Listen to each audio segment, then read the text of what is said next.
চট্টগ্রামের রাউজানত ভয়াবহ অগ্নিকাণ্ডের ঘটনাত সাইরকানগড় ফুরি গিয়ে মঙ্গলবার পৌরসভার 6 নম্বর ওয়ার্ডত সোনামী সদরের বাড়িত এই ঘটনা ঘটে। জানা যায় বিয়ালে ফাকগড়ের গ্যাস সোলার পাইপ লিক হয়ে এই ঐন্দরিবার ঘটনা ঘটে। মুহূর্তের মধ্যে ওইন সারিমিককে চড়াই ফুরিয়ে ছাই যায় ব্যাগিন।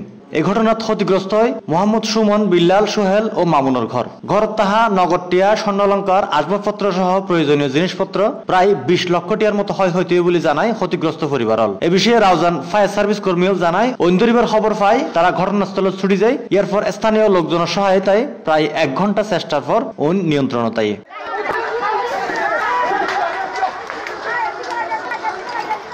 Desk news C+ TV। এই যে দেখো কেওয়াই এর মুরগি মার্কা ঢেউটিন দিয়া বানানো আমার ঘর। কেওয়াই এর মুরগি মার্কা ঢেউটিন লাগাইলেই হিট।